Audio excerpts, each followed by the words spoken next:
How's it going, fellas, and welcome to the channel where I kick back, relax, and talk NBA 2K22. And today I want to teach you how to get open in NBA 2K22's My Career, because getting open this year can be tough, fellas. It really can, especially on higher difficulties, and good defending teams can clamp you up over and over and over again. But once you figure it out, it becomes a hell of a lot easier to expose the AI defense, fellas, whether it's on ball or off ball screens or using their own players against them. But once you find out the secrets, once you find out the ways to beat the AI, the things that I have learned from 5 years of my career, I'll be teaching you in today's video, fellas. So over the next few minutes, I'm going to be talking about dribble moves, jab steps, getting open off ball, and everything in between. So if you like that sort of stuff of rant, raves, tips, tricks, whatever you want to call it, don't forget to leave a like, hit the subscribe button, and let's get into it. So just before I start the video, fellas, I will be starting a brand new rant and rave channel on everything other than NBA 2K. So if you want to hear me rant about FIFA, Call of Duty, Grand Theft Auto, Apex Legends, and everything in between, go over to the other channel. Link will be in the top of the description, and hit the subscribe button, fellas. I really do appreciate it. There'll be 1 to 2 videos every week, just something different than NBA 2K22 or NBA 2K in general. 2K will stay on this channel with tips, tricks, rants, raves, whatever you want to call them, will all stay here. But for everything else, we'll be on the other channel. But anyway, guys, I've talked and raved long enough. Let's get into it. So the first thing I want to talk about is dribble moves and jab steps. Using the explosive behind the back while bringing the ball up helps a ton, fellas. It can get you open right from the start. It's a good move to do early, because if it doesn't work, you still have a lot of time on the shot clock to do something else. You know what I mean? You'll still have 20 seconds to do a screen or a pick and roll or a different play or just something else. So doing this move first, if it doesn't work, it doesn't work. You've still got plenty of time to do other things. So how it works, fellas, to start off, I use Damian Lillard's behind the back. And then when I bring the ball up, with or without pressing turbo, it doesn't really matter. Then just before I get to the defender, I do the move. So how you do the move, you need to have Damian Lillard as your behind the back animation. And when you bring the ball up, as I said, if the ball's in your left hand, you want to press the stick diagonally down and to the right. So just flick it diagonally down, just one flick. You don't want to go down then right. You just want to give it one flick. And if the ball's in your right hand, you just do the opposite. Hit the stick diagonally down and to the left. As I said, fellas, don't do it down then left. It's one diagonal press to the corner of the stick circle. So once you've done the move, if you haven't hit turbo, you need to hit turbo now, just after completing the move, to activate quick first step. This will give you a speed burst that most defenders can't defend if they're not elite defenders. If you're going up against elite defenders, this might not work a hell of a lot on higher difficulties, but against easier defense, even on higher difficulties, if they aren't defending point guards or defenders, you're going to get around them a hell of a lot. You just got to watch out for the off-ball screen, because the player at the hash, if you're running to the dominant side where there's 2 players on that side of the court, the player at the hash will step up and try and steal the ball. You can flick it to the other hand, or you can do a spin move or something tricky like a euro to try and get past the defender, or just throw on the unpluckable badge on at least silver. So the next thing I want to talk about is jab steps and step backs can work well to get open on easier difficulties. On harder difficulties, it does get a bit harder, but it does still work. So to perform a jab step, you need to get the pass and not dribble the ball. You want to be holding the ball and then just flick the right stick. If you want to flick the left leg or use the left leg, flick it to the left. If you want to use the right leg, flick it to the right. Don't do it too much, because some combinations can result in a travel, but play around with it, fellas. Find the moves that work for you. Flick it different ways. Flick it up, flick it down. Just find a combination that works for you. Plus, quick first step helps a ton when trying to jab steps. Now let's talk about step back. So when dribbling the ball, you can either stand still and just hold R2 and flick the right stick down, and it will jump back. And if the free is open, shoot the 3. If it's not, run towards your ball hand. As long as you've got quick first step activated, you'll be able to activate the little bit of speed burst and drive straight past the defender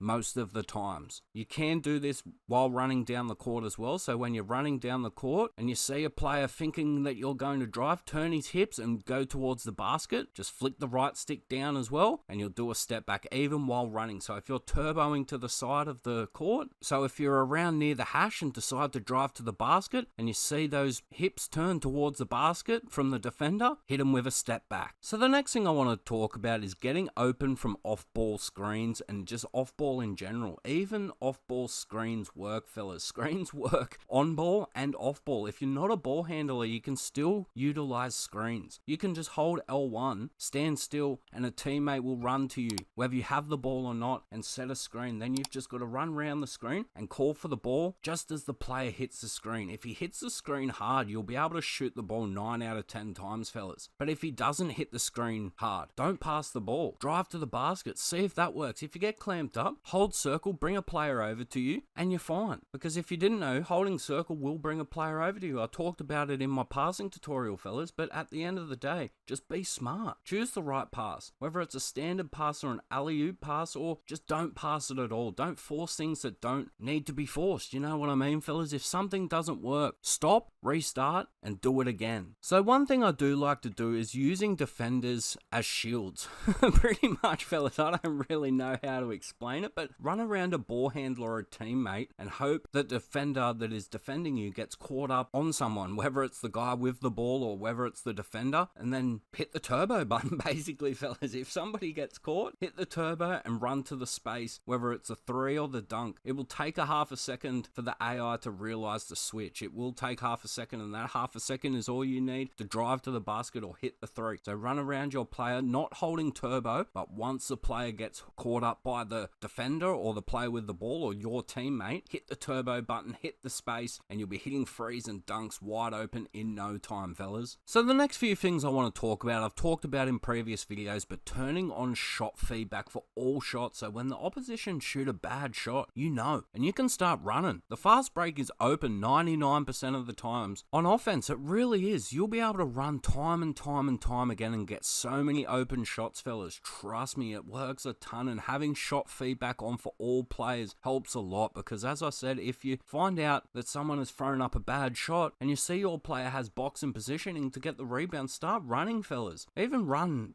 no matter what. This helps a lot with point guards and shooting guards. It's a lot harder for big men because you need to be able to get the rebound, and your AI doesn't really run as effectively as you do if you're a point guard or a shooting guard. But the best thing to do is just run over the halfway and then hit the corner, fellas. Run over the halfway line in the middle of the court and then hit the corner. That's what I mean to say. I'm mumbling a bit, fellas. I'm getting a bit mumbly here, but you know what I mean, fellas. I've done it time and time and time again. It works so many times. If you're a half decent 3-point shooter, you'll be hitting threes time and time and time again. So the last thing I want to talk about before I end the video is pick and roll is the best method by far still, fellas. If you haven't watched my how to get an A+ video in my career, I go into detail how to do this, but there is a few things that I will say here. If the big man doesn't step up, shoot the ball. Like, that's as simple as that. If the big man doesn't switch and the point guard gets caught up in the screen, just shoot the ball, let it fly. If you're a half decent shooter, you'll be getting green in no time. But if the big does step up, keep sprinting. If you're running to the weak side where only one player is, you'll have tons of space. If you throw it into quick isolation, how I explain it all in the other video, you'll be able to do this time and time and time again. Throw it into quick isolation, hold L1 to get your screen. If the big doesn't step up and the guard gets caught in the screen, shoot the ball. If the guard gets caught in the screen and the big steps up, keep on turboing just around the big man, and it's an easy dunk. Time and time and time again, fellas. There will be certain stages when a player will step up from the corner. Sometimes it's too late, so you can just keep driving to the basket, but if he does step up in time, hit the corner, fellas. Hold X, point to the corner, and it'll hit him every single time. The next thing I want to talk about is just creating an easy mismatch. Run a pick and pop, fellas. It will force them to switch a lot of the time, and if they don't switch, the player will chase you and you've got both of them on it, and it's a wide open 3. If you've got a half decent shooter, this works very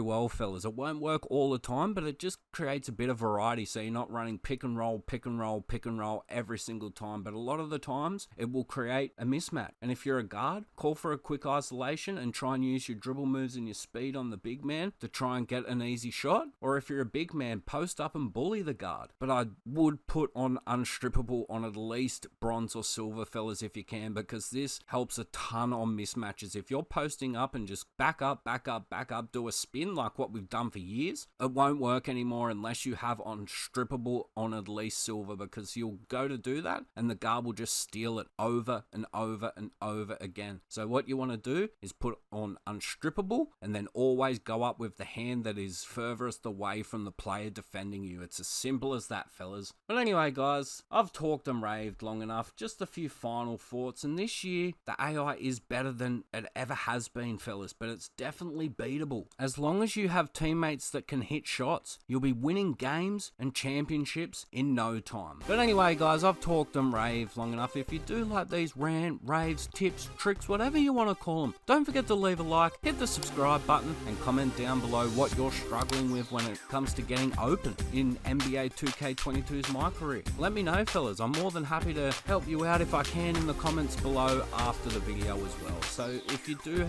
have any questions, thoughts, or opinions, leave it all in the comments below. And don't forget to subscribe to my second channel, ranting and raving about different video games other than NBA 2K22. So if you like that sort of stuff, head over to the second channel, hit the subscribe button. I really will appreciate it. But anyway, guys, I've talked and raved long enough. Leave a like, comment, subscribe, and I'll catch you later.